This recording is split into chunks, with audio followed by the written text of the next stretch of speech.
Bienvenidos a la segunda parte del video de hoja, en donde aprenderemos de las distintas variables morfológicas que presentan los nomófilos. Las hojas verdaderas o nomófilos se pueden clasificar según sus distintos aspectos morfológicos. La primera clasificación que aprenderemos es según sus nervaduras. Existen las hojas que presentan un único nervio central, las que se denominan uninervias, como por ejemplo las hojas de los pinos. Las hojas que presentan un solo nervio central y varios secundarios distribuidos en forma paralela al nervio central se denominan hojas paralelas, como es el caso de los cereales. Finalmente se encuentran las hojas reticuladas, las que presentan uno o más nervios centrales a partir de los cuales se originan ramificaciones. En este caso existen dos tipos: las hojas reticuladas pinnadas, en donde solo existe un nervio central con sus respectivas ramificaciones, y las palmadas, en donde pueden existir dos o más nervios centrales con sus respectivas ramificaciones. Otra de las clasificaciones de las hojas verdaderas es según el grado de división que presente la lámina o el limbo. Las hojas simples son aquellas en que el limbo se encuentra formando solo una unidad fotosintética, en donde la nervadura se mantiene continua a lo largo de toda la superficie de la lámina. Algunas hojas simples pueden presentar hendiduras, y dependiendo del grado de estas se clasifican en tres tipos. Con el sufijo fida indica que las hendiduras llegan hasta antes de la mitad del limbo, como se observa en la primera imagen.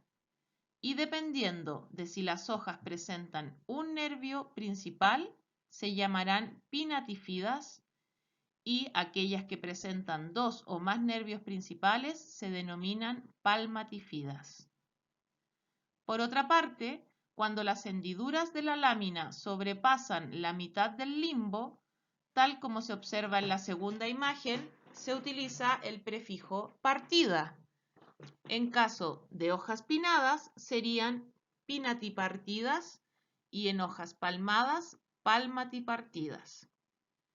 Finalmente, la última clasificación de hojas simples es cuando las hendiduras llegan cercanas a las nervaduras principales, como podemos observar en la última imagen.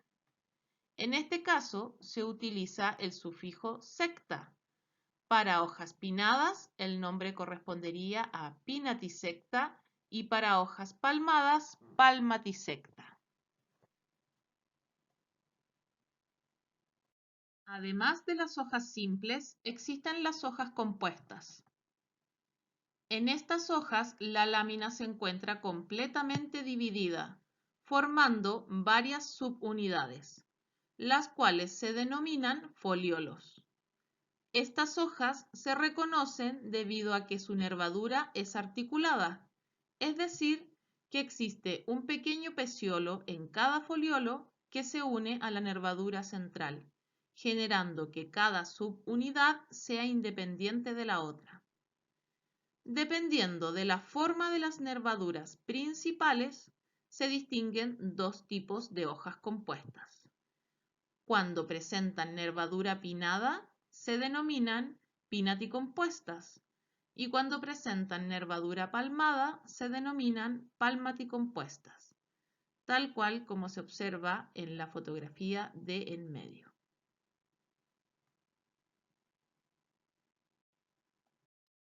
Otra de las formas que existen para clasificar las hojas es según la forma de su margen. Cuando el margen es entero, corresponden a márgenes lisos, es decir, sin ningún tipo de relieve que distorsione el margen, como por ejemplo las hojas de los limoneros y naranjos.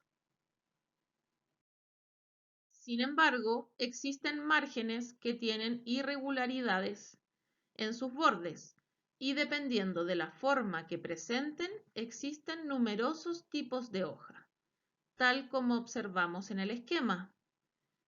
Márgenes aserrados, márgenes crenados, márgenes sinuados, lobulados, entre otros.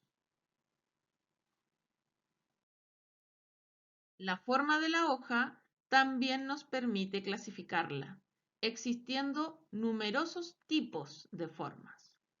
En la imagen podemos distinguir los más importantes.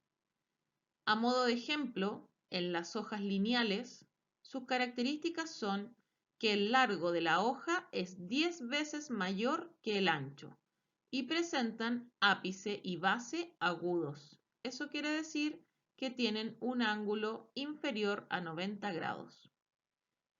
En las hojas lanceoladas, la longitud de la hoja es entre 3 a 6 veces mayor que el ancho y la zona más ancha de la hoja se ubica en la base de esta.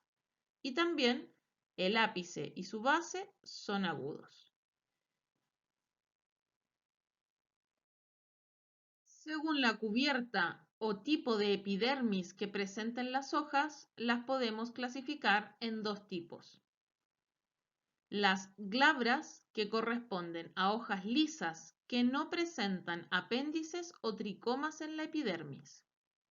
Y por otro lado se encuentran las indumentadas o pilosas, que son aquellas que presentan tricomas en su epidermis, ya sea en forma parcial o total de la superficie de la hoja, tal cual como podemos observar en la imagen. Las hojas también se clasifican de acuerdo a las funciones que cumplen dentro de la planta. Al igual como aprendimos en tallos, existen nomófilos normales, los que cumplen principalmente funciones fotosintéticas. Y por otro lado están los nomófilos modificados, que cumplirán algunas funciones extraordinarias en la planta. Dentro de las hojas modificadas encontramos la espina foliar, que corresponde a una hoja rígida, en donde solo se distingue la nervadura principal, la cual se ha endurecido tomando la forma de una espina. Se diferencian de las espinas caulinares porque en la axila de una espina foliar se encuentra una o varias yemas. La espina foliar cumple funciones de protección y además, al no tener lámina, esto les permite a las plantas disminuir su capacidad de transpiración debido a la disminución de los estomas. Esta modificación está presente en la mayoría de las plantas cactáceas. Por otro lado, tenemos el zarcillo foliar, el cual es una modificación de hoja en donde la lámina se encuentra reducida y solo queda presente el nervio central, el cual tiene la capacidad de enrollarse a alguna estructura de soporte. La presencia de zarcillos foliares puede ser de la lámina completa o solo de una porción de ella, tal cual como se observa en la primera fotografía. Sus funciones son dar sostén y soporte a los tallos y otras estructuras vegetales aéreas. Otra de las modificaciones foliares corresponde a las trampas, que son hojas modificadas para atrapar y digerir presas. Estas hojas han sido adaptaciones de las plantas que han habitado en medios ambientes con suelos empobrecidos de nutrientes, por lo que han debido generar otras formas de captación de elementos minerales esenciales. Las trampas foliares son hojas que al mínimo contacto con algún tipo de insecto se cierran, capturando en su interior a la presa.